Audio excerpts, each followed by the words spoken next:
Halo pemirsa, jumpa lagi bersama dengan saya Amal Bastian di Klinik Hukum Jelis di Tanya Jelis untuk konten YouTube-nya yang bisa ditemukan di GNC Enterprise. Nah, seperti biasa, kalau udah ngomongin masalah hukum, satu sumber yang harus kita datangi itu adalah Ibu Dr. Anda Jelis Lindriati SHMH dari Cipta Law Firm. Ibu Jelis, apa kabar? Baik, Long time no see. ya, selalu bahagia. Selalu bahagia dan Iya. akhirnya kita ketemu lagi setelah beberapa waktu dan saya coba untuk mengumpulkan banyak kasus sebenarnya Bu. Jadi saya mengerucutkan ada beberapa kasus yang sempat santer ini tahun 2010 kalau tidak salah, sudah satu dekade lebih gitu. Dan sepertinya terus berulang. Masalahnya pada saat kasus ini diangkat oleh beberapa stasiun televisi gitu kan, ada pakar hukumnya, tapi masyarakatnya juga masih banyak yang terjebak Bu.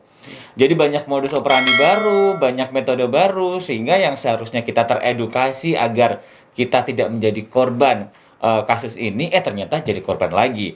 Dan tidak salah dan juga tidak bukan, ini adalah satu kasus yang sering banget jadi sorotan, yaitu mengenai investasi bodong dan ancaman investor nakal. Pemirsa di rumah, setiap kali Anda mendengar kata investor, pasti di benak Anda uang yang berlimpah. Pasti, Bu. Kemudian Anda dalam waktu dekat bisa membeli rumah mewah, mobil mewah berjejer-jejer, Ya. shopping ke luar negeri dengan banyak tentengan tas, memakai sepatu bermerek, baju bermerek, dan kalangan sosialita. Itu langsung yang terbentuk di dalam mindset kita. Pemirsa, banyak orang tidak tahu apa itu namanya investasi. Investasi dari negara A, negara B, sangat menggiurkan. Tapi yang perlu Anda harus ingat, dalam tayangan-tayangan kita yang kemarin tentang syarat sahnya sebuah perjanjian atau perikatan, maka Anda tidak akan terjebak di dalam investasi tersebut. Karena investasi ini kan jual beli jasa yang tidak nampak. Iya. Sehingga ketika menawarkan pun tidak tampak. Yang ditawarkan adalah impian-impian. Kalau investasi ini berjalan dengan baik, maka segala bentuk ekonomi, keuangan kita akan berjalan berbanding terbalik dengan keadaan yang sekarang. Dan itu mimpi surga itu sangat membius kita kan? Intinya ada kalau. Nah, pemirsa, kalau ini sangat disukai oleh bangsa kita. Jika itu sangat disukai oleh bangsa kita, bahkan apabila ada testimoni, ada orang-orang yang saya bilang katakan combil lah, aku bilang memberikan kesaksiannya, testimoninya mereka, Pamer sukses. Iya, pamer kesuksesan, rumahnya sudah seperti bak di surga, mobilnya berderet-deret, dan uangnya di bank sudah tidak terhitung seperti itu. Apalagi mereka dihimpun dan dikumpulkan di hotel bintang 5, dan mereka yang datang smiling, cantik-cantik, ganteng-ganteng, elegan pula. Dan setiap orang yang mau diajak ke sana sudah di frame bahwa ini sebuah investasi yang akan membawa ke dalam kehidupan Anda ke dunia mimpian seperti itu. Nah, ketika investasi ini menawarkan produk-produknya, apalagi mengatakan, para hadirin sekalian, Wah, ini bulan. kan seperti itu kan? Anda akan mendapatkan mimpi yang tidak pernah Anda bayangkan, kan seperti itu. Dan orang akhirnya terbius, apalagi orang-orang kalangan menengah ke bawah, bahkan yang menengah ke atas pun bisa juga terjebak seperti itu. Karena apa? Karena bunga yang ditawarkan itu fantastis. Investasi apabila masyarakat itu ikut serta, itu fantastis. Jadi siapa juga orang yang tidak mau, apalagi dunia usaha yang sekarang ini keadaannya begitu mencekam. Kenapa? Tidak menentu. Dengan menaruh uang seberapa akan mendapatkan seberapa, kan sebuah impian. Nah, hal yang demikian yang sering terjadi. Bahkan banyak kasus yang saya tangani, Mas Amal. ada investasi berbentuk perusahaan nyata sepertinya. Ibaratnya perusahaan A, begitu kan? Ada fisiknya perusahaan A itu. Terus kemudian dia pergi ke pengusaha-pengusaha yang lain. Mereka menawarkan bahwa di perusahaan kita ini punya investasi yang banyak.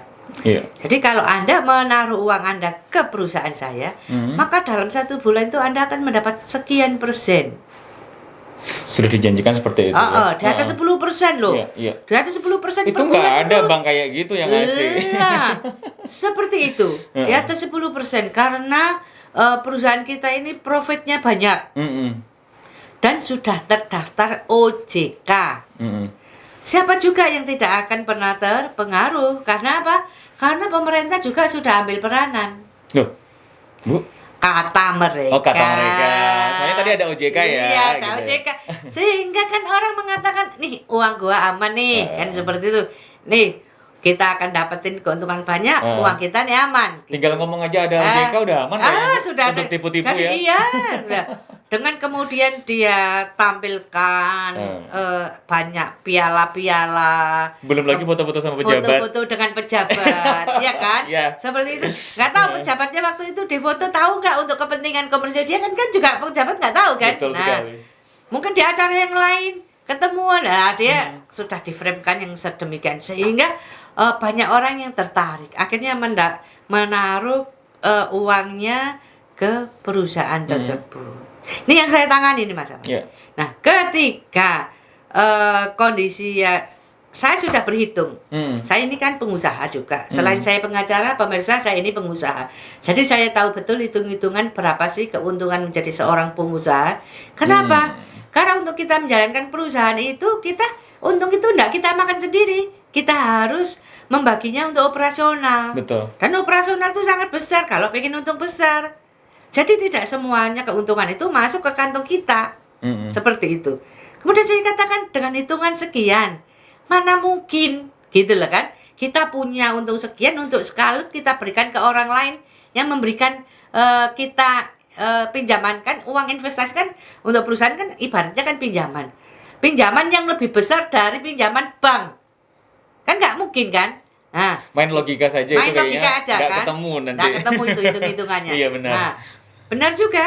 Ketika nasabahnya mereka sudah makin semengunung, mungkin yang nasabah 1, kedua, ketiga yang untuk combe ya, ini kan mengatakan ke orang di sekitarnya, teman-temannya, nih aku lo bener lo, saya ngasih investasi di perusahaan itu loh, 1 bulan aku mendapatkan sekian, bener, lihat nih, rekening gua, ya seperti itu. Itu juga terjadi pada keluargaku juga ikut investasi yang sedemikian. Akhirnya semua berbondong-bondong taruh duit. Nah, ketika sudah berbondong-bondong orang taruh duit, lah ini kan juga ada pengeluaran nih. Yeah. Pengeluaran itu apa? Untuk dia membuat sistem marketingnya itu kan dia kan juga membutuhkan uang.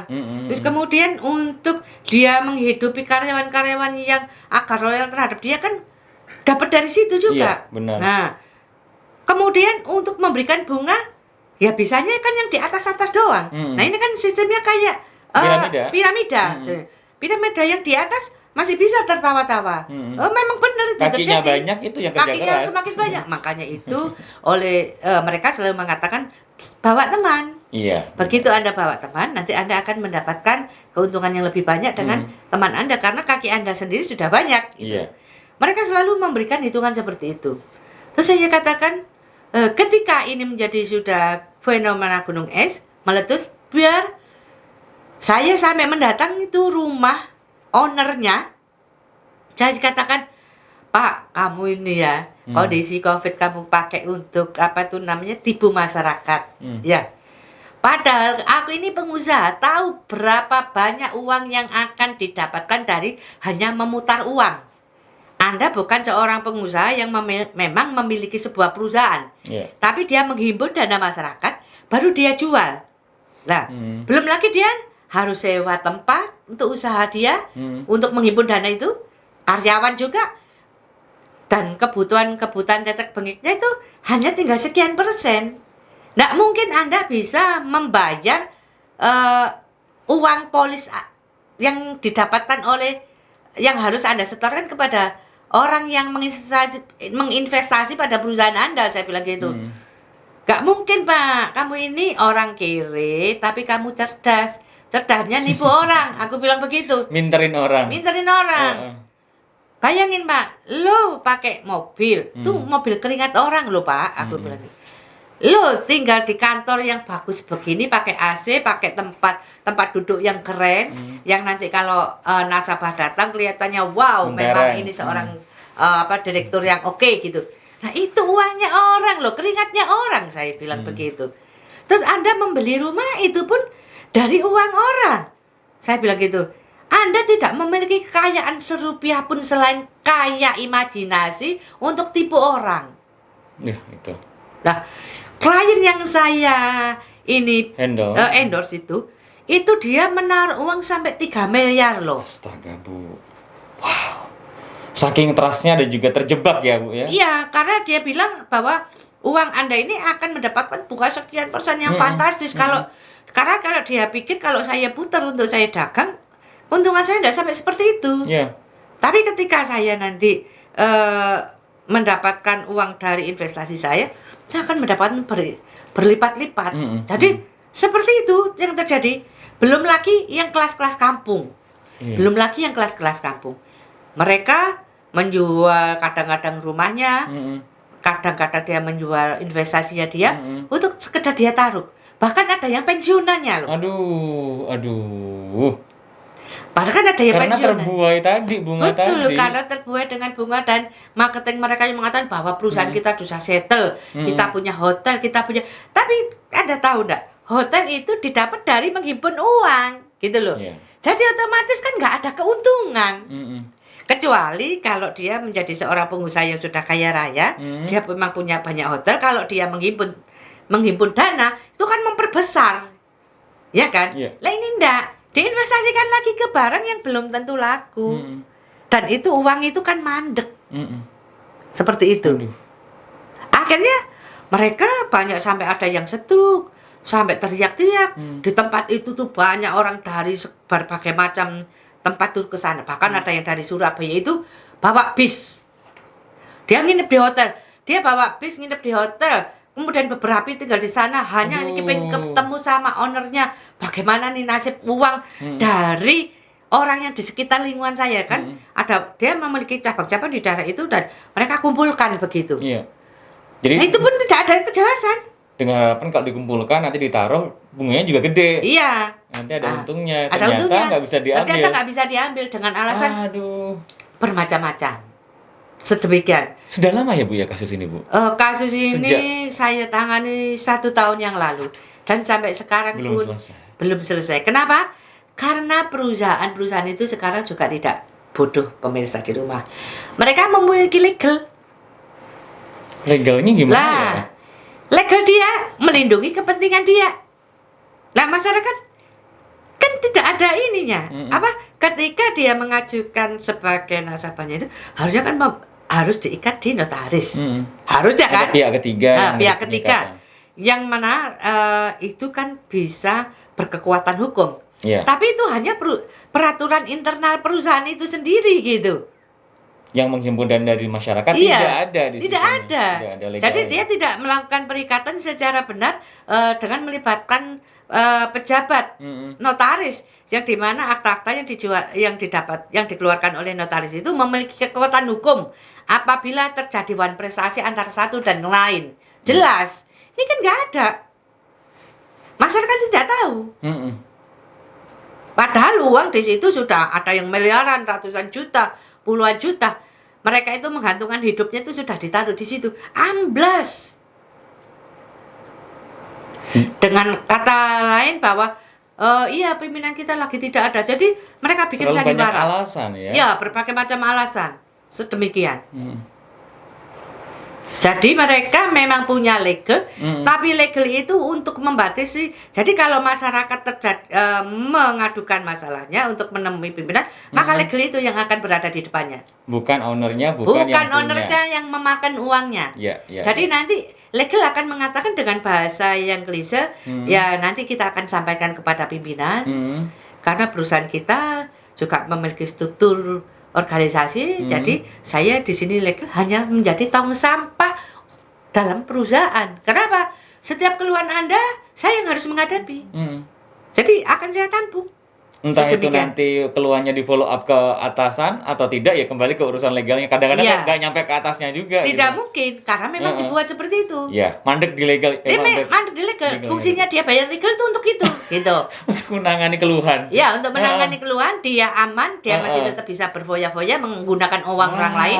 Nah, ketika menjadi chaos, mereka membuat seolah-olah ada pengacara, ya, untuk menangani kasus dia, untuk mempilotkan diri. Wow. Aduh, selesai itu urusannya. Selesai. Kalau udah ngomong pilot, kan Iya. balik juga duitnya. Betul. Berapa itu uangnya? Triliunan. Nah, itu yang terjadi pemirsa. Jadi, untuk hukum investasi itu sebenarnya menghimpun dana masyarakat itu kan menyalahi aturan undang-undang perbankan. Iya. Ya, kita lihat ya, undang-undang nomor berapa? Pasal 46 Undang-Undang nomor 7 tahun 1992, Undang-Undang nomor 10 tahun 1998 tentang perbankan. Yang boleh menghimpun uang itu perbankan. Ya. Karena perbankan kan jelas. Legitimasinya jelas. Legitimasinya ya jelas. OJK-nya memang melindungi itu dan jelas. Jadi pengusaha bank harus menaruh uang ke di OJK. Jadi ketika terjadi trust, maka uang yang di OJK itu bisa untuk membayar dana nasabah yang dihimpun begitu. Tapi bagaimana dengan berbentuk misal ada juga koperasi, menamakan koperasi. Tapi koperasi yang dimaksud dalam Undang-Undang 45 gotong royong itu adalah anggotanya ya masyarakat di situ sendiri, ya kan? Sehingga masyarakat itu bisa mendapatkan pinjaman dari koperasi itu untuk menjadikan modal agar koperasi yang dimiliki masyarakat itu bisa menjadi berkembang, masyarakat tidak dimakan rentenir kan seperti itu. Tapi sekarang banyak juga loh operasi yang memang sebenarnya rentenir tapi berkedok koperasi begitu. Sehingga dia mendapat perlindungan dari Menteri Koperasi. Padahal prakteknya dia adalah praktek penipuan, investasi. Dia jualnya bukan anggota menaruh, dia jualnya investasi. Kalau kamu menaruh uang samu di koperasiku atau di perusahaanku, maka kamu akan mendapatkan keuntungan sekian. Seperti itu. Jadi fungsinya bukan koperasi yang gotong royong yang seperti diamanatkan undang-undang, sudah diblesetkan, diselundupkan. Berdiri menjadi seperti bank. Kemudian ketika terjadi masalah, dia ngilang. Karena kan lepas tanggung jawab. Lepas tanggung jawab. Seperti itu yang terjadi. Banyak juga selain investasi ini yang tadi saya katakan itu investasi lokal lah. Ya. Bagaimana dengan investasi yang dari luar? Nah, itu dia. Skalanya lebih luas lagi toh. Lebih luas lagi. Orang Indonesia kalau mindsetnya adalah nama asing, ya perusahaan negeri, aduh sudah itu air liurnya sudah menetes-menetes itu, ya kan? Nah, dengan seperti ini, maka banyak juga korbannya begitu. Artinya kalau kita ngomongin soal investasi, ternyata korbannya bukan menengah ke bawah saja ya. Tapi kalau menengah ke atas yang skalanya lebih gede untuk tawaran-tawaran investasinya, itu bisa juga mengancam mereka. Yang tadi Ibu Jelis bilang, ini datang dari luar negeri. Ini modusnya kayak gimana? Menyasar para pengusaha-pengusaha kaya di Indonesia ini. Ya, terutama yang saya mau garis bawahi, Mas Akmal, negara kita memang butuh investor. Pasti, Bu. Tujuannya apa? Untuk menciptakan lapangan pekerjaan untuk masyarakat kan sedemikian. Sehingga kalau masyarakat ada pekerjaan, ekonomi berjalan, negara kan juga menjadi aman ya. Tidak resah, tidak diganggu, tidak terganggu dengan keributan yang mengatasnamakan pengangguran, kemiskinan, sedemikian. Nah, saya sebagai seorang pengacara ya, saya suka sekali dengan terobosan ini gitu. Kenapa? Karena kan negara kita bisa selangkah lebih maju. Karena ada pembanding itu tadi. Akan tetapi pemirsa di rumah, untuk pengaturan hukum investasi pada umumnya di Indonesia itu berdasarkan pada Undang-Undang nomor 25 tahun 2007 tentang penanaman modal. Nah, bagaimana orang asing menanam modal ke Indonesia? minimal 10 miliar Ya. untuk satu cabang di kota tertentu. Satu cabang satu bidang kalau tidak Satu salah. cabang satu bidang. Ah. Tapi apabila dia memiliki cabang di tempat yang sama, boleh di bawah 10 miliar. Ada aturannya jelas kok. Ada aturannya, ya seperti itu kan. Dan mereka biasanya mendapatkan surat izin usaha SHU. Mereka juga membuat badan hukum di Indonesia. Disahkan oleh notaris, disahkan oleh Depkumham, sehingga dia sudah memenuhi syarat menjadi seorang investor di negara kita. Akan tetapi praktek di lapangan, pemirsa di rumah, ini dia. Ini kasus juga yang saya tangani. Banyak ternyata kasusnya yang ini. Saya tangani. Nah, ini perusahaan multinasional internasional memiliki cabang perusahaan puluhan. Dia berkantor pusat di Jakarta dan dia juga memiliki kantor pusat di luar negeri karena memang dia orang asing. Nah, ketika dia mendapatkan iming-iming dari pemerintah Indonesia akan diberikan surat izin usaha yang demikian mudah, mereka menyusup ke peraturan perundang-undangan. Ini yang saya tangani tentang petani transmigrasi. Negara kita kan penyebaran penduduknya itu yang paling padat kan di Indonesia nih, Mas. Nah, di Pulau Jawa maksud saya. Di Pulau Jawa, di Jakarta paling padat, di Jawa Timur, di Surabaya paling padat, ya. Dan juga sekarang karena pertumbuhan penduduk kita yang meledak-ledak, di desa pun orang desa petani tidak punya lahan. Nah, sedangkan di luar Pulau Jawa, lahan begitu luasnya tidak terjamah. Akhirnya disebarlah penduduk yang padat ini ke penduduk yang transmigrasi. Dengan transmigrasi. Transmigrasi itu bentuknya ada bermacam-macam. Transmigrasi umum yang semuanya dikelola oleh negara. Perumahan disiapkan negara, lahannya disiapkan oleh negara, fasilitas infrastruktur penunjang itu disiapkan oleh negara. Bahkan sebelum terjadi panen dan modal untuk bertanam, itu negara semua yang menyiapkan.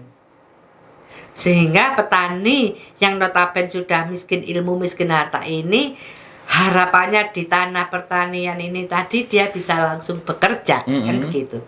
Kan tetapi ketika mereka datang ke sana mereka terbelalak. Kenapa? Memang ada rumah, memang ada tanah. Tapi tanah itu sudah ditanami oleh sebuah perusahaan. Nah, petani ini kan ya bingung. Loh, katanya saya dapat tanah, kok tanah saya ditanami oleh perusahaan? Terus saya bagaimana hidup saya? Nah, ini perusahaan melalui legalnya. Ya, kan perusahaan kan investor pengusaha kan senengannya kan pakai legal karena dia tahu legal itu tahu tentang peraturan perundangan. Nah, dia tawarkanlah dengan tipu daya. Jadi petani plasma saja. Nanti kalau petani plasma kita nanti bagi hasil. Kan enak. Kita yang ngerjakan, Anda nanti dapat hasil. Sedemikian. Nah, karena sudah tidak ada pilihan lagi, katanya akan ada bagi hasil, maka petani setuju.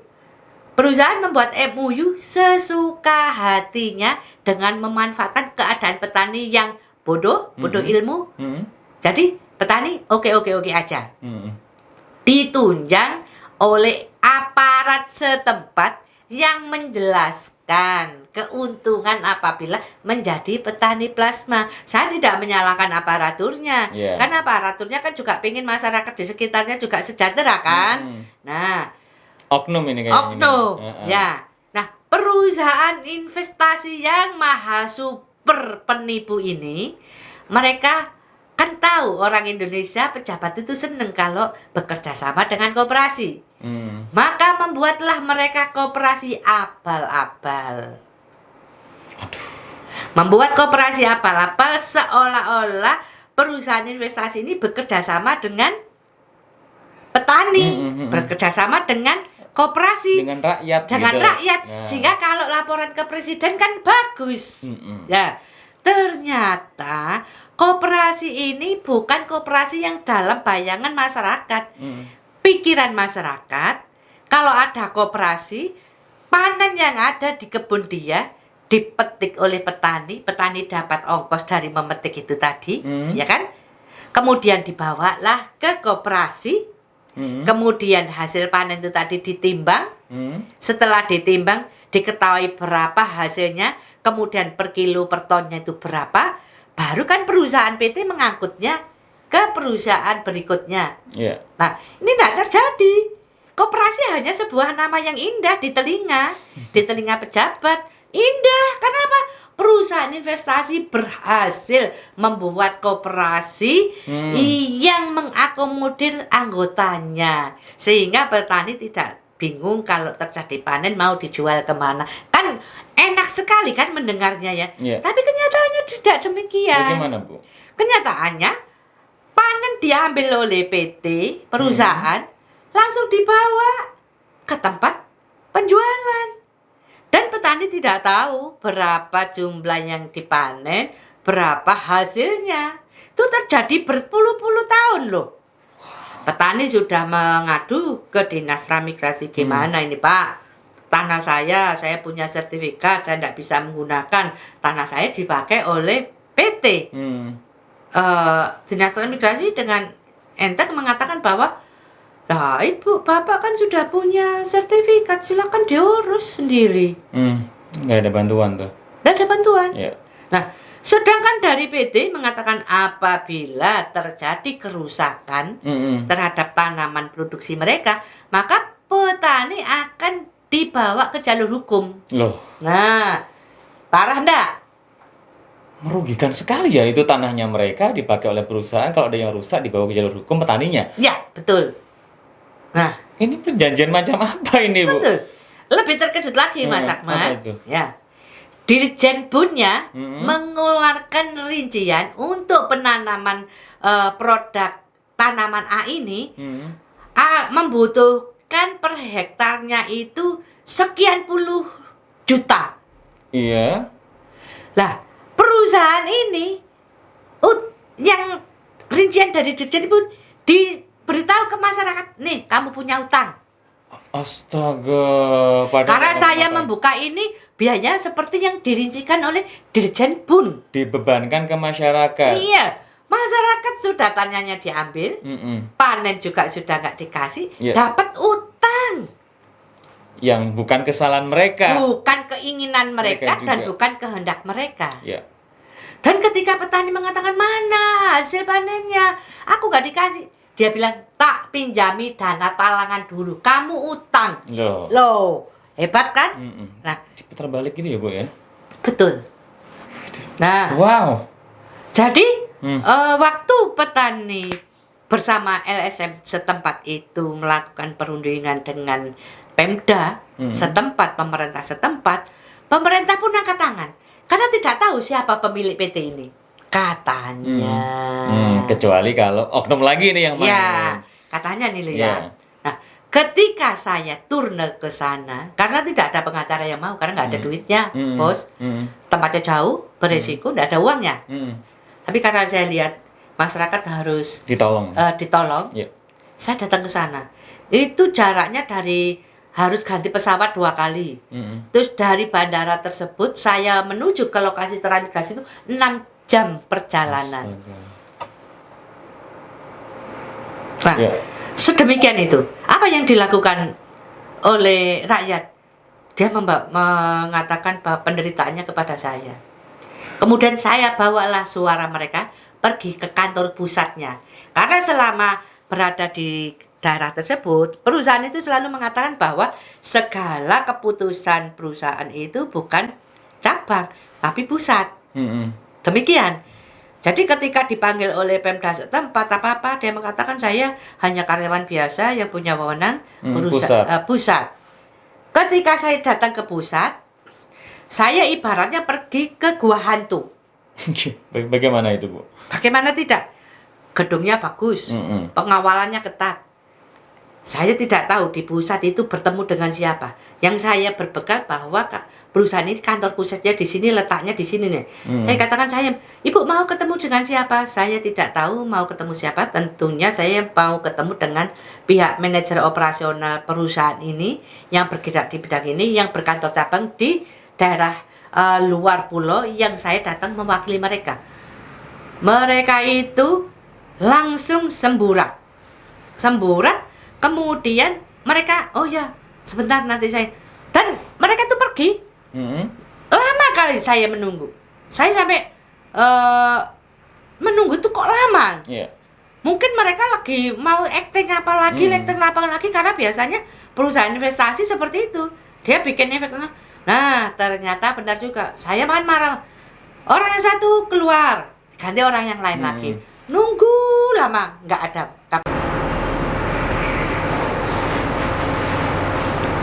Masuk ke kantor tidak diperbolehkan karena alasan COVID. Ya, masuk ke kantor tidak boleh terus kemudian yang menemui pun bukan orang yang saya harapkan untuk cari. Saya dari Surabaya ke Jakarta juga kan butuh dana. Betul sekali. Ya kan, saya butuh finansial, tapi saya tidak mendapatkan siapapun di situ. Dengan mengatasnamakan bahwa ini perusahaan holding company. Company. Demikian. Masam. Dan itu sampai sekarang pun biasanya kalau misalkan dari warga masyarakat yang tadi Ibu bantu, kemudian ada diarahkan ke pusat, biasanya kan ada nomor kontak atau nomor-nomor yang bisa dihubungi begitu Bu. Tidak langsung harus menuju ke perusahaannya, tapi Ibu dapat memperoleh tidak data dari entah itu siapa yang mewakili perusahaan yang tadi Ibu cari. Kebetulan saya mendapatkan. Oke, baik. Karena saya itu pun saya memaksa. Karena saya tahu nomor telepon yang ada di kop surat mereka, apabila ditelepon itu tidak akan pernah tersambung. Itu kan memang sudah kelakuan mereka seperti itu kan, begitu. Kemudian saya memaksa untuk saya diberikan nomor telepon legalnya tersebut. Akhirnya dengan tarik ulur saya diberikan nomor telepon legal tersebut. Terus saya katakan, kapan kita bisa ketemu? Enak aja. Saya sudah seminggu sebelumnya datang ke sini, saya sudah memberikan surat. Saya sudah memberitahu saya akan mediasi untuk kasus ini dengan ini sudah bla bla sudah lengkap. Kamu tiba-tiba kamu ngilang.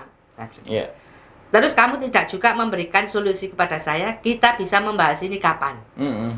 Akhirnya dia mengatakan ya sudah tanggal 18 Mei ini saya akan ke kantor Ibu. Nah, saya nggak tahu ini Mas. Karena apakah ini jebakan Batman agar saya tidak bikin ribut di kantor mereka, atau ini sebuah janji yang akan ditepati, kan nggak tahu. Atau hanya sekedar meredakan suasana aja. Iya. Soalnya kan, sudah panas kali ini. Iya sudah panas. Karena dia menunjukkan pada saya bahwa dia sudah email saya 3 hari yang lalu sebelum saya berangkat. Sudah masuk? Katanya. Kan kami kan kemudian kita cek di kantor kami, tidak ada itu email gitu loh. Baik. Jadi saya hanya menunggu apakah tanggal 18 ini adalah sebuah action pemecahan dari kasus dari klien saya, atau ini misteri gunung es yang memang saya harus bawa bulldozer gitu. Agar bisa dikupas tuntas. Betul. Gitu dihancurkan. Yang dihadapi ada 2 pihak. Satu, membantu warga masyarakat yang sudah bertahun-tahun, puluhan tahun berada dalam kondisi yang serba tidak pasti, bahkan ada beban yang dipikul mereka yang bukan kesalahan mereka.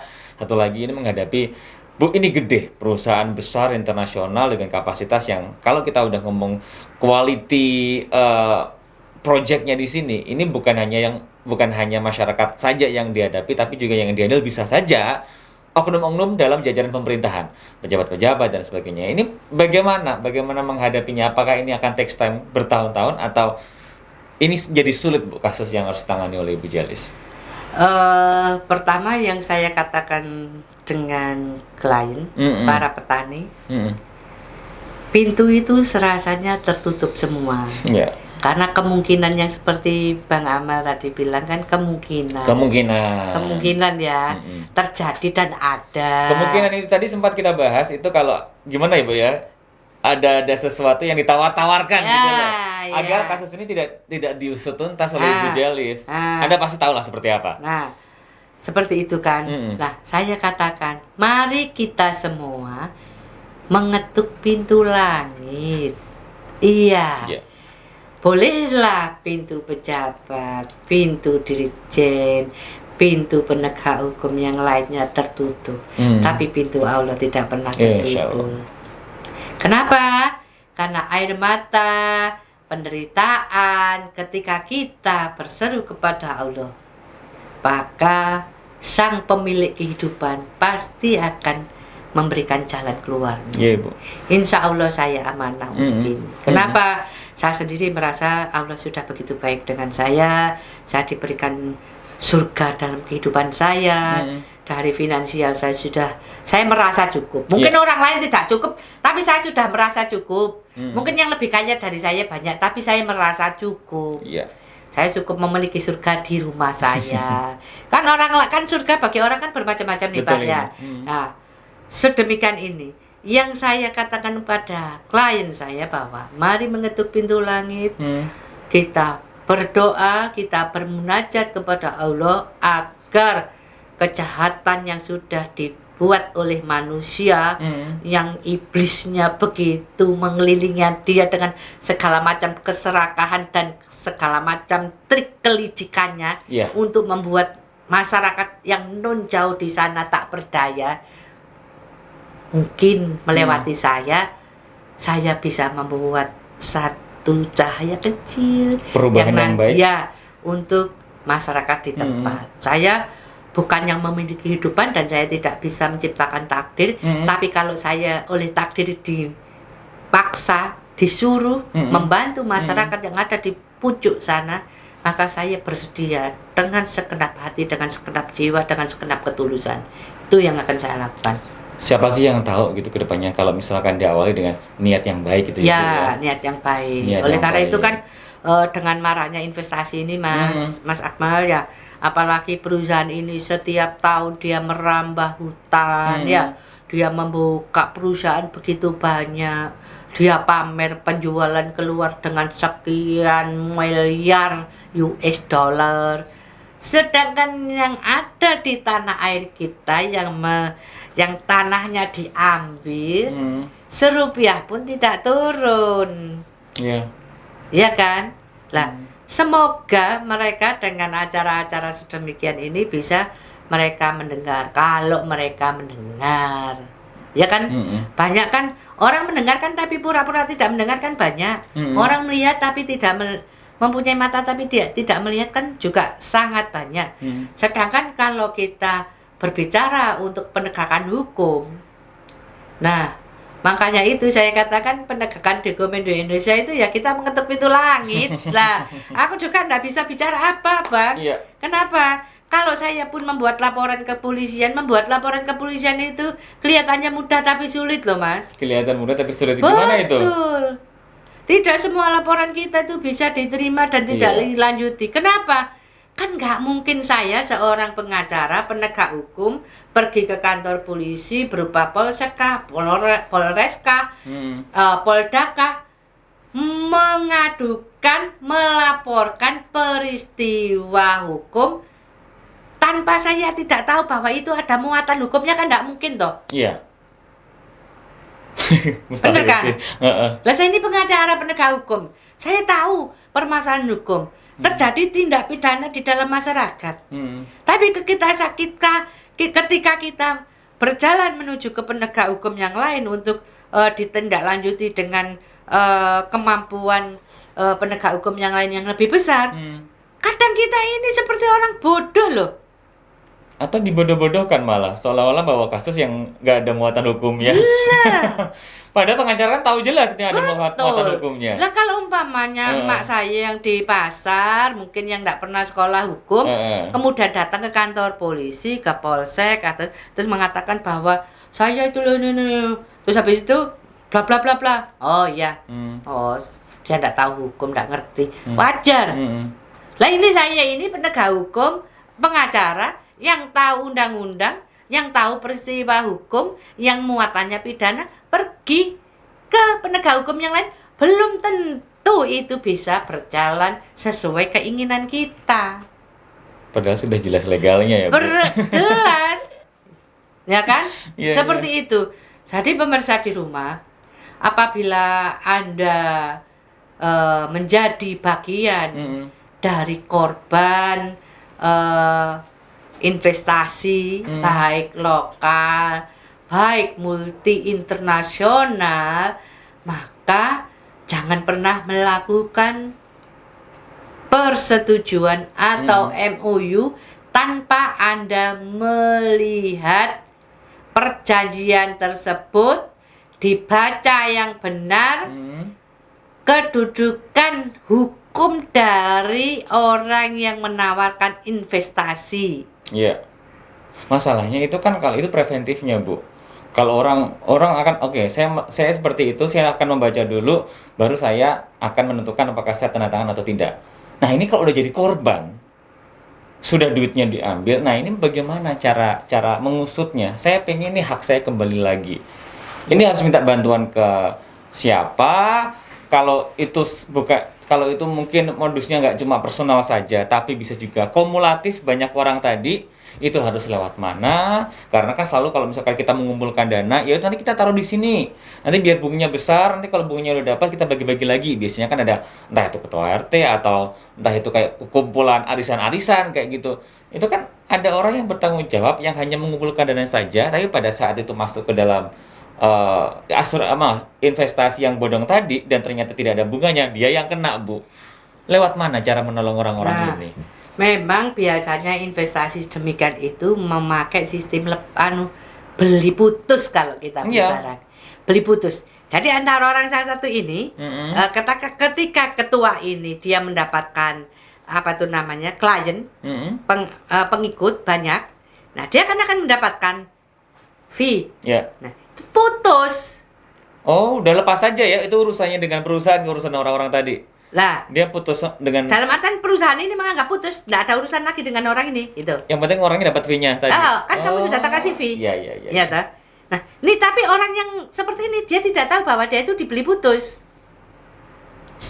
Itu dia yang agak susah ya. Dia kan nggak tahu. Cuma dia juga sebenarnya korban, tapi dia juga dikader untuk menjadi sebagai marketing mereka. Itu loh, korban tanpa sekaligus berbayar. Iya, toh. Lah, bayarannya dia itu apa? Kalau dia sudah mendapatkan korban yang lainnya, dia mendapatkan bagian dari situ. Nah, ketika dari dia seperti itu, kan ada lagi koordinator. Dari koordinator itu juga tidak diketahui di mana beradanya sebenarnya. Mereka biasanya berkantor di hotel-hotel mewah, ya kan?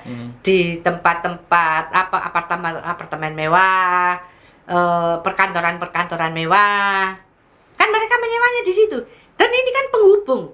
Nah, penghubung ini ketika ketemu dengan mereka, penghubung ini kan juga tidak tahu kedudukan hukumnya sebenarnya perusahaan investasi apa, kan masyarakat tidak tahu.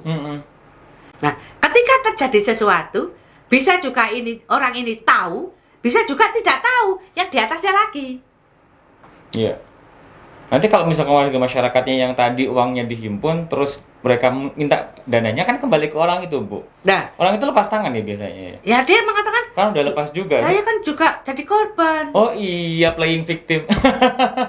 Jadi korban, jadi kader juga nih. Jadinya seperti itu. Padahal dia dapat itu ya, Bu, dapat royaltinya loh tadi ngumpulin orang tadi. Iya, dapat royalti, makanya beli putus kan. Beli putus. Beli putus itu tadi. Istilah saya sih, beli putus. Karena apa?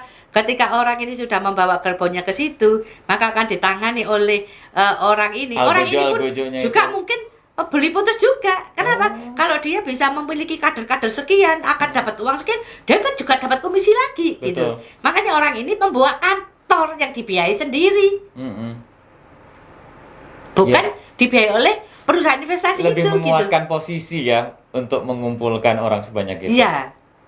Kelihatan kalau sudah ada legalnya, sudah ada kantornya, itu orang akan lebih oke, ini ada kantornya ini. Ya, apalagi embel-embel OJK. Sebenarnya pantauan dari OJK sesungguhnya itu kayak gimana ya, Bu ya? Namanya dipakai terus loh. Lah, untuk tipu-tipu kayak gini. Semua sekarang apa saja sekarang kredit apapun ditanggung oleh OJK. Kredit apa-apa semuanya itu kan ditanggung oleh OJK. Semua. Tapi kan OJK sebuah nama organisasi. Hanya berapa gelintir orangnya. Sedangkan masyarakat ini berapa ratus juta nih yang bikin aksi yang seperti itu. Apakah terpantau? Kan Ya, tidak mungkin terpantau. kadang-kadang tidak tersentuh juga. Tidak mungkin tersentuh. Hanya yang gede-gede. Seperti ya gimana ya? Jadi kalau seperti saya sebagai masyarakat awam lebih baik kembali tadi belajar ke Ibu Jelis bahwa jangan asal tanda tangan saja. Betul. Sebelum ada legal yang tepat, sebelum ada pihak ketiga katakanlah dari notaris begitu ya. Betul. Untuk perjanjian ini, dan jangan termakan embel-embel iklan semuanya sudah dipantau oleh otoritas jasa keuangan. Jangan, itu bahaya di situ. Betul itu. Apalagi ada nampang logonya, Bu. Iya, wah. Udah percaya aja. Percaya aja masyarakat gitu. Bahaya ya ternyata. Lah, banyak yang seperti itu, begitu. Bu, kalau sudah semacam ini nih kasusnya, apakah dari Ibu Jelis sendiri dari Cipta Law Firm itu langsung akan menangani perseorangan yang tadi misalkan ada yang duitnya 3M harus dikumpulkan sehingga nggak bisa balik, atau kalau misalkan masyarakat yang kondisinya juga sama, mereka mengumpulkan dana dari yang mungkin mereka hanya punya 500.000 rupiah, hanya punya 1 juta, kemudian ketipu, tapi kan mereka harapannya duitnya bisa balik lagi. Ini bagaimana Bu penanganannya, Bu? Seperti yang Anda ketahui, perusahaan ini kan kalau investasi, dia itu kan seperti hantu nih. Iya. Dia bayar orang untuk seolah-olah dia membela dari para klien ini tadi. Padahal itu pengacara legalnya itu juga dia yang bayar gitu. Tapi mengatasnamakan bahwa sudah ada legal yang mewakili dari nasabah. Padahal dibayar oleh perusahaan itu. Lah, begitu bos. Iya bisa. Kan mereka kan Jadi nggak kayak tahu. dewa penolong datang, Iya. tapi ternyata sudah Padahal itu settingan mereka juga, begitu loh. Dan ketika dia beradu di pengadilan katakan, ya pasti akan berpihak ke dia lah. Kan masyarakat juga nggak tahu kapan sidangnya. Terus siapa legal saya kan nggak tahu. Iya. Kan mereka berada di masing-masing daerah. Mau ke sana berapa biaya? Masalahnya orang daerah juga kayak, ini nanti budget lagi dikeluarkan kalau untuk pesan atau biaya legal sendiri. Betul. Tiba-tiba ada legal datang, seolah-olah dewa penolong, tapi ternyata juga kaki tangannya dia gitu juga. Aduh. Ibu pernah nggak merasa nanti orang-orang yang Ibu tolong sebelumnya itu kayak ngerasa, Ibu ini dikirim dari mana ya? Jangan-jangan dari perusahaan gitu. Maka dari itu biasanya mereka memberikan ini apa tuh janji-janji surga. Iya. Tapi nantinya kapan nggak bisa dipegang. Nggak ada deadline-nya ya, Bu? Nggak ada deadline-nya. Lah, saya sebagai pengacara kan tahu, ini endingnya ini nanti aset akan dijual diam-diam. Itu dia. Ya kan? Aset dijual diam-diam. Ketika nasabah mengatakan, masih ada asetnya kantor, yuk kita jual rame-rame. Ternyata sudah menjadi milik orang lain. Benar. Nah, itu yang terjadi sedemikian. Tipu-tipunya sangat licik sekali ya. Jadi benar-benar kayak lubang tikus. Iya. Sangat-sangat rinci sekali, Bu. Sangat rinci. Bahkan mereka kalau apabila ada customer atau nasabah yang datang ke kantor mereka, mereka itu laporan ke polisi, minta dijaga kantornya. Seolah-olah di depan masyarakat bahwa kantor ini dijaga oleh oknum pemerintah. Aman. Kantornya amanah gitu. Bukan, dan artian ketika terjadi class action, mereka selalu melibatkan membayar orang-orang bayaran untuk menjaga kantor itu. Kemudian dia akan meminta penegak hukum lain untuk menjaga di situ. Ketika saya tanya, saya dialog, Bapak bekerja di sini, menjaga ini dalam kondisi seperti apa? Ya karena beliaunya mengatakan bahwa tempatnya butuh dijaga keamanannya. Ya saya sebagai penegak hukum ya saya menjaga. Ya itu benar, itu tugas mereka mengayomi masyarakat kan. Tapi akhirnya kan masyarakat kan juga akan takut kalau dia mau melakukan kehendaknya, meminta haknya yang tidak diberikan. Sedangkan perusahaan selalu menempatkan orang yang tidak tepat, yang tidak memiliki apapun kemampuan untuk memberikan putusan. Hanya ya sudah ditulis dulu siapa namanya, alamatnya di mana, nanti saya hubungi. Hanya sebagai obat CTM, menidurkan sebentar nanti bangun mimpinya sudah hilang. Ya. Bagaimana? Dan itu terjadi loh.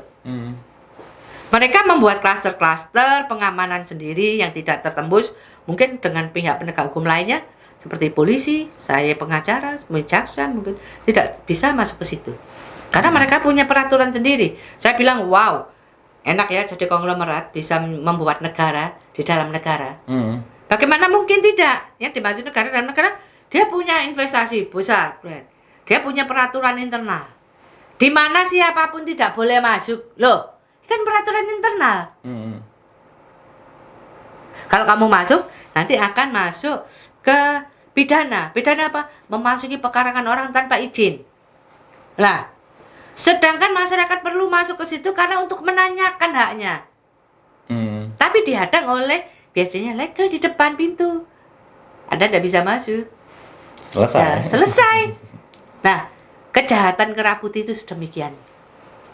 Masalahnya yang di bawah juga tidak tahu apa-apa dan kadang-kadang bisa dikatakan yang kerah putih itu mengatasnamakan bukan hanya sekedar perusahaan tapi ada kaitannya dengan pejabat atau sisi dari pemerintahan tertentu gitu Bu. Niatnya membantu. Contoh koperasi tadi Ya. yang kesannya itu merakyat sekali, Betul. tapi ternyata ada investasi-investasi yang nakal di situ. Iya. Nah, hal-hal semacam ini bisa ditengarai seperti apa Bu? Jadi kalau misalkan nanti orang tahu, oke ini koperasinya nggak bener nih, saya harus lapor kemana? Itu bagaimana? Sebenarnya kalau koperasi itu tidak benar atau perusahaan itu tidak benar, Mm-mm. kita bisa lapor ke Menteri Koperasi. Itu terlalu jauh Bu. Takutnya nanti Di masing-masing cabang itu kan Masing-masing cabang ada. ya. Dirjen Koperasi kan ada itu. Iya. Nah, kita koordinasi di situ. Kita mengatakan permasalahan kita. Tapi biasanya Mm-mm. jawabannya ya saya akan jadi fasilitator. Bukan pembela loh. Fasilitator ya. Bukan pembela, bukan penolong. Bukan membela atau memberikan warning terhadap pengusaha koperasi. Jadi ini pengusaha koperasi, pengusaha jasa keuangan yang bergerak di bidang koperasi. Itu menurut pendapat saya. Karena kalau koperasi yang sesuai dengan Undang-Undang Dasar 45 adalah koperasi itu dari masyarakat sekitar ya, berkumpul ya kan, kemudian memilih ketua, wakil, bendahara, sekretaris, dan anggotanya kan juga masyarakat itu aja. Iya. Nah, tujuannya apa? Di dalam kelompok masyarakat itu biar terjadi kestabilan ekonomi. Kalau lah umpamanya itu ada di dalam satu desa, mereka punya usaha banyak petani lombok gitu. Kalau dibentuk petani, kalau mereka menjual lomboknya kan ada yang lahannya kecil, ada lahannya besar. Kan kalau dibeli oleh ijon kan harganya kan murah. Nah, harapannya petani ini biar harganya stabil, tidak hancur-hancuran, maka semuanya disetor ke koperasi. Nanti orang yang mau beli cabai dari desa itu lewat koperasi, sehingga kan harganya sama nih Pak. Iya. Jadi orang yang punya lahan besar dengan panen banyak dan lahan kecil yang panen kecil itu harganya kan semua sama.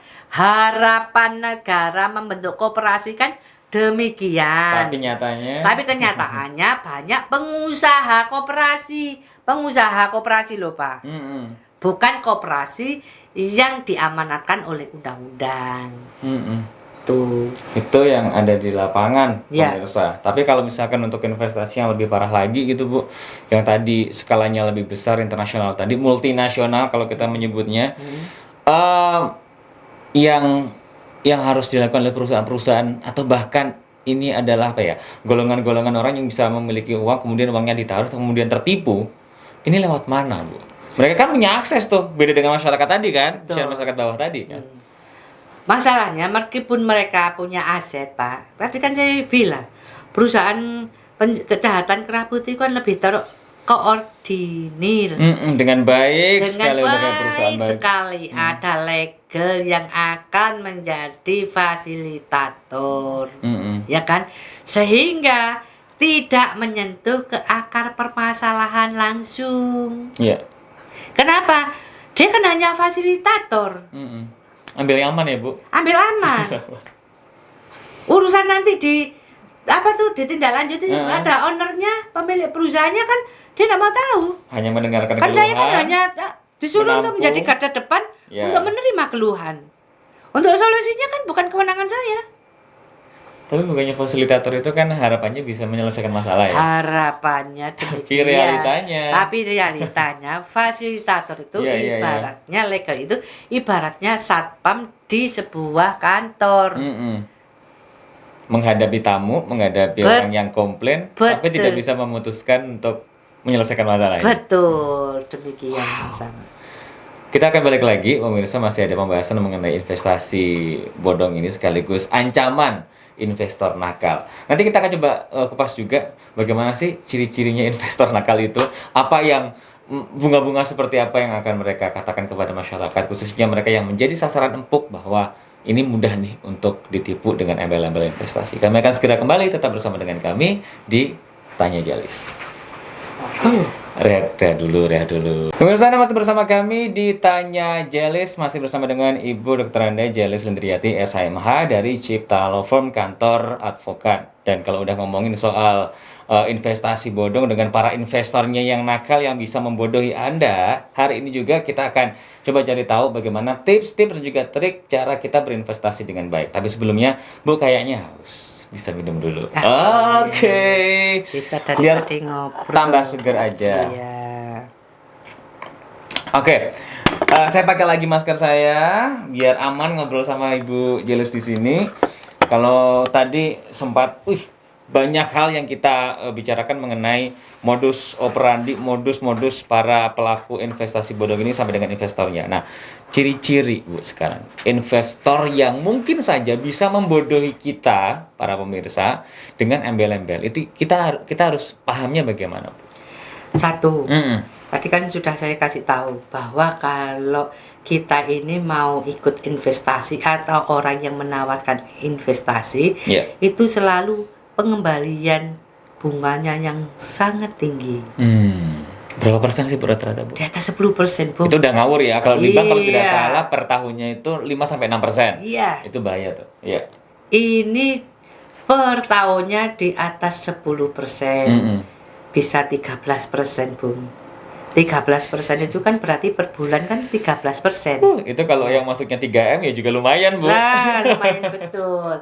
Nah, selain pengembaliannya itu tinggi, resikonya kecil. Mereka selalu mengiming-imingi demikian karena apa?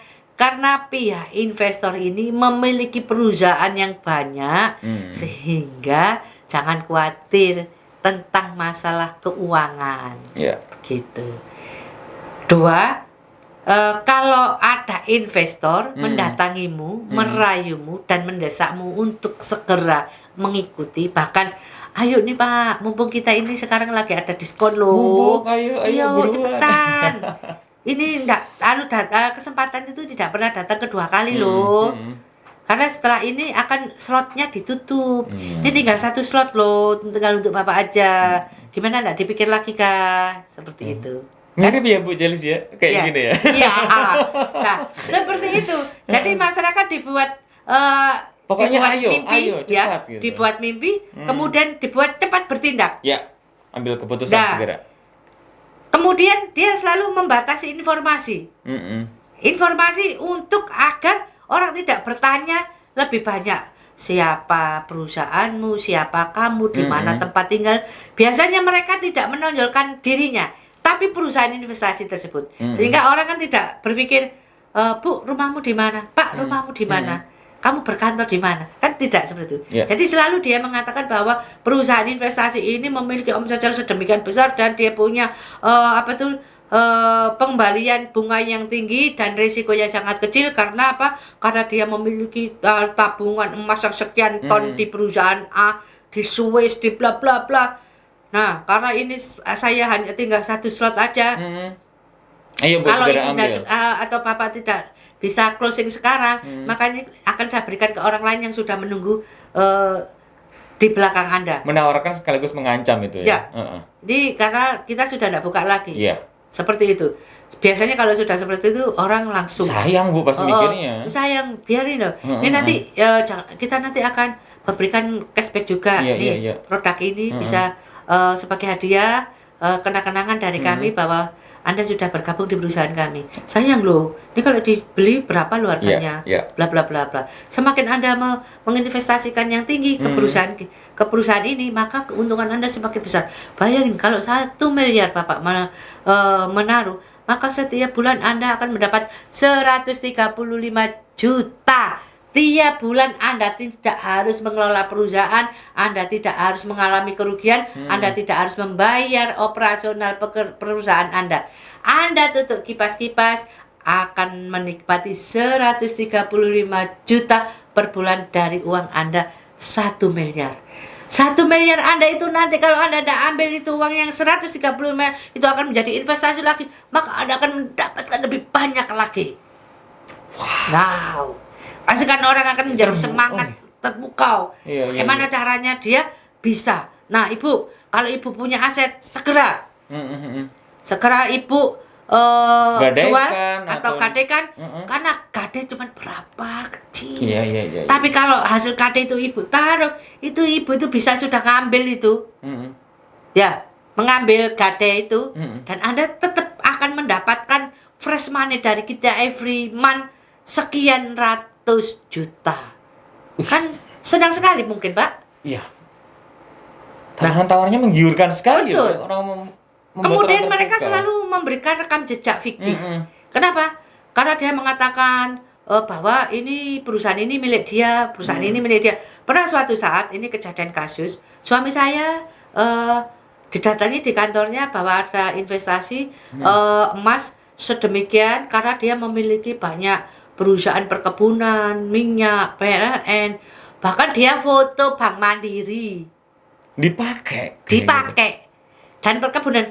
Terus aku katakan, kamu enaknya sendiri kamu memfoto Bank Mandiri jadi asetmu. Apa itu punyanya perusahaan? Enggak, kita ada beberapa persen. Nah, itu kan kenapa kamu masukkan di situ? Terus ini perusahaan perkebunan ini di mana? Lokasinya di mana? Wah, kalau untuk lokasinya kita tidak tahu, tapi itu aset perusahaan kita. Nah, seperti itu. Selalu dia memberikan rekam jejak yang fiktif, yang orang lain sulit untuk mencari informasinya. Keluar biaya lagi nanti. Ya, nanti keluar biaya lagi. Dengan penampilan marketing yang demikian mempercayai dan foto-foto dari investasi yang dimiliki. Kemudian mereka mengatakan perusahaan kita ini berkantor pusat di Jakarta, tapi di Jakarta di mana tidak pernah disebutkan. Atau berkantor pusat di Amerika kah, di Sydney kah, di Eropa kah, di Paris kah, tidak pernah dikasih tahu. Di Amerika tuh di mana? Bahkan banyak orang yang menawarkan kepada saya, Ibu, ini uang kita itu dijamin loh oleh perbankan di Amerika. Saya bilang gitu. Siapa yang menjamin atas nama siapa? Nomor rekeningnya berapa biar saya lihat. Wah, ya udah bisa kayak gitu, Bu. Lah, jadi seperti itu. Dia memberikan seolah-olah uang kita itu ditaruh di bank dan itu aman. Tapi kita tanya, di mana? Atas nama siapa? Nomor berapa? Tidak akan pernah diberitahu. Nah, biasanya kita tidak sampai memikir ke situ. Sudah dikasih tahu bahwa uang kita ditaruh di bank di Swiss, ditaruh di bank di Amerika dengan bunga dolar yang akan dikembalikan kepada Anda tanpa mengurangi nilai investasi Anda. Siapa yang tidak tergiur, tidak ngiler? Nah, seperti itu. Bahkan mereka itu berani berfoto dengan para pejabat. Apakah foto itu hasil edit? Kan masyarakat nggak tahu. Ya kan? Yang penting tertampang. Yang tertampang di situ. Dia ada di situ. Orang itu ada di situ. Ada videonya. Nah, ada beliaunya.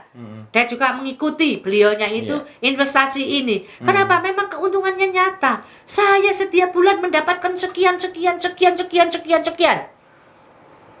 Demikian.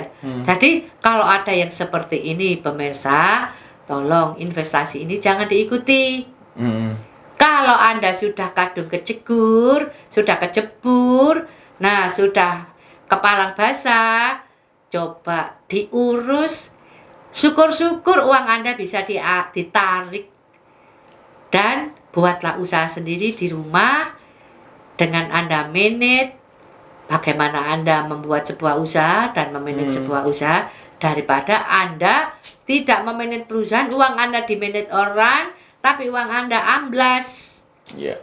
Begitu, Mas Akmal. Balik lagi ke kita ya, harus lebih cerdas juga. Ya. Tapi ini pertanyaan juga yang mungkin sempat Anda tanyakan di benak Anda gitu pemirsa. Lantas kalau saya udah jadi korban nih gitu kan, minta tolong ke Ibu Jelis gimana caranya? Ya. Nah. Kan biasanya orang yang sudah terjebak ke investasi itu mereka bingung mau kemana. Betul, Bu. ngadunya kemana bingung. Ya. Yang diadu juga jadi korban kadang-kadang. Betul, yang diadu juga merasa jadi korban. Karena memang dia juga korban. Iya. Karena diiming-iming tadi. Coba kami sebagai pengacara biasanya juga jujur kesulitan. Kenapa kesulitan? Karena dari pihak pelapor ini tidak tahu siapa koordinatornya, siapa yang bertanggung jawab, di mana kantornya. Mereka juga tidak tahu. Jadi kita mau melaporkan siapa? Iya. Gak bisa kan? Oh, dia biasanya kantornya di perkantoran ini loh, Bu. Kantornya nama ini. Orangnya namanya ini. Dan ketika biasanya saya temui, tuh kantornya sudah tidak ada, Pak. Kantornya sudah tidak ada. Terus kemudian orang yang bikin kartu nama itu tadi, yang beralamat di kantor itu tadi juga sudah tidak ada. Iya. Dan kalau kita bertanya kepada pemilik gedung, pengelola gedung, dia mengatakan kita tidak tahu, dia hanya sewa. Fiktif lagi kantornya. Fiktif lagi kantornya. Jadi pemirsa di rumah, Kak, tolong dihindari kalau ada yang menawarkan investasi emas. Itu pasti palsu. Yang kedua, investasi agrobisnis. Seperti yang tadi saya sebut, bikin perkebunan, ya toh. Itu juga jangan pernah diikuti. Kenapa? Karena Anda tidak tahu investasi agro itu agro apa, di mana letak kebunnya, berapa hasilnya. Bisa-bisa mereka hanya memfoto perkebunan yang ada di Google. Bisa saja itu. Iya kan? Iya. Seperti itu. Ada yang dulu agro yang kayu-kayu gede gitu, Bu. Iya. Ternyata cuman foto aja. Foto aja. Diedit sama dia. Kemudian dia berada di kantor, kemudian kayu-kayu atau tanaman agro itu truk-truknya yang mengangkut, dia video. Ya dia video kan, perusahaan orang lainnya juga bisa, di YouTube juga banyak. Jadi pemirsa, jangan pernah Anda terjebak di investasi yang demikian. Investasi pemindahan warisan. Nah, ini banyak. Saya baru tahu ini. Banyak, Pak. Jadi banyak orang yang kemarin itu datang kepada saya nangis-nangis. Katanya ini harta warisan Bung Karno yang ini emas sekian ton, ya toh. Ini sudah pencairannya sudah di ACC dan kita tinggal tunggu. Nah, kita hanya masyarakat itu memberikan dana untuk transportasi pengurusan pengambilan pencairan itu. Dan itu banyak korbannya, mereka tuh belum percaya, saya itu heran. Jadi ketika nanti kapan uang warisan itu akan keluar, maka akan kembali lagi ke ring-ring tadi, ring koordinator. Nah, koordinator pun masih dia akan setor ke ring koordinator yang lainnya lagi. Nah, ring koordinator yang lapis ini biasanya mereka memodali tempat perkantoran yang untuk seolah-olah dia itu perwakilan yang benar. Padahal dia membuat itu karena dari orang yang di atasnya lagi. Apabila kamu membuat perkantoran, mendapatkan ini nasabah sekian orang, kamu akan dapat sekian. Jadi dia pikir tidak apa-apa lah aku buka kantor. Toh dengan aku buka kantor, aku kan punya banyak kaki. Nah, punya kaki kan dapat uangnya kan nanti disetor saya kan juga dapat. Nah, duitnya itu juga disetor lagi. Dan juga tidak tahu di mana gitu loh. Ya, seperti itu. Juga investasi penggandaan uang. Wah, itu tambah palsu. Aduh. Di masyarakat banyak sekali, bahkan di YouTube dengan bagaimana cara dia menggandakan uang, ya kan? Kasusnya gede, Bu, yang dulu, Bu. Iya. Di Polda. Ya, itu Dimas Kanjeng. Iya. Ketika saya di pengadilan, pengikutnya banyak loh, Pak. Iya, percaya aja. Percaya aja. Ketika saya lihat, dia juga tidak bisa ngeluarin uang tuh karena uangnya sudah habis. Tapi itu gila itu kasus, Bu, ya. Ya ampun. Nah, itulah kenapa ini bisa terjadi, karena orang kita tuh serakah.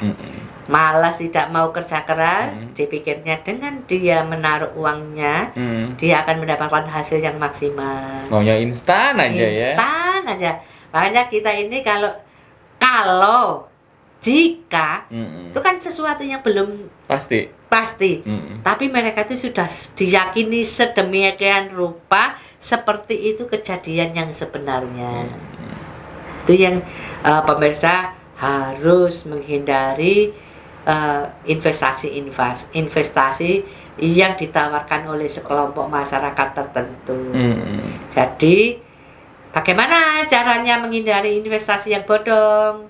1, melakukan riset sebelum berinvestasi. Maksudnya melakukan riset ya ditanya kantornya di mana, kemudian legalitas perusahaannya, terus kemudian di mana bisa mendapatkan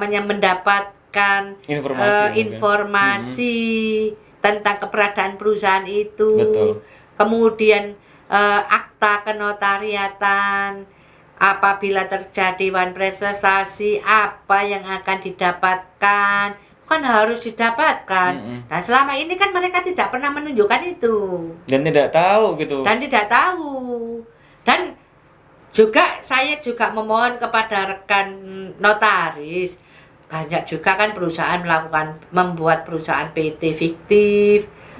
Ya jangan dikasih lah, karena kan aktanya kan akta otentik yang negara memberikan kepercayaan. Karena apabila itu dilakukan memang notaris tidak mendapatkan sanksi apapun, karena kan kebenarannya kan notaris tidak harus melihat itu benar apa tidak, tapi seorang notaris yang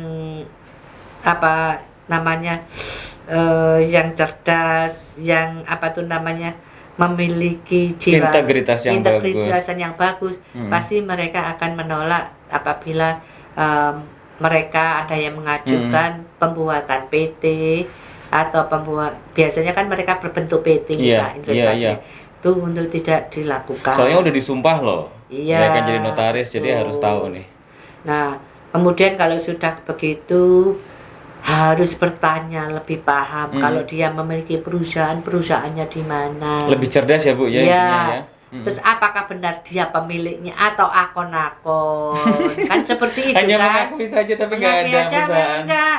Dia foto di depan sampai sama security waktu dia naik mobil. Bisa aja dia pura-pura masuk di situ mau mencari, habis itu difoto dulu.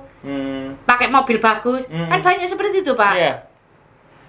Banyak sekali. Seolah-olah itu adalah perusahaan dia, padahal dia hanya sekedar lewat aja, difoto. Seperti itu. Kemudian dokumen perusahaan itu harus benar-benar dibaca. Dokumen perusahaan itu bukan hanya tentang akta pendirian aja, tapi tentang kepemilikan perusahaan dia itu di mana saja, dokumen berada di mana, laporan keuangannya seperti apa. Karena Anda kan kalau sudah masuk di investasi itu kan berarti Anda juga pemilik perusahaan juga. Betul. Jadi sudah sewajarnya apabila Anda juga tahu gitu. Kemudian dicek melalui situsnya OJK. Jangan-jangan itu abal-abal. Kan sekarang banyak mencicil barang ini aman karena sudah di cover oleh OJK. Loh, apa hubungannya lo gitu. Nah, sampai seperti itu. Jadi OJK ini kasihan OJK-nya ini. Iya, kayak Tuhan yang punya firman aja semua orang. Oh, OJK mesti benar dan seperti itu. Jadi tolong dicek melalui situs OJK apakah benar perusahaan investasi yang Anda ikuti itu tidak bodong. Terus yang terpenting dari semua itu jangan serakah. Itu karena serakah bisa menjebak kita pemirsa. Betul. Ya. Main logika aja lah kalau untuk yang dapat bunga atau apa gitu. Kalau Anda semakin cerdas, Anda tahu gimana caranya gitu ya untuk berinvestasi. Baiklah, Bu Jelis, kembali di sini untuk konten-konten semacam ini bisa kita temukan di JNC Enterprise ya Bu ya. Jadi silahkan tonton, kemudian subscribe juga jangan lupa, dan sekali lagi di situ ada kolom pertanyaan atau kolom komentar. Anda bisa mengajukan kasus Anda di situ, atau pengen tanya-tanya langsung dengan Ibu Jelis nggak masalah, bisa langsung dituliskan di situ. Ibu Jelis, ada yang disampaikan lagi sebagai penutup? Akan saya berikan penutup dari saya tentang kita bicara banyak sekali tentang investasi modal asing, investasi lokal, ya.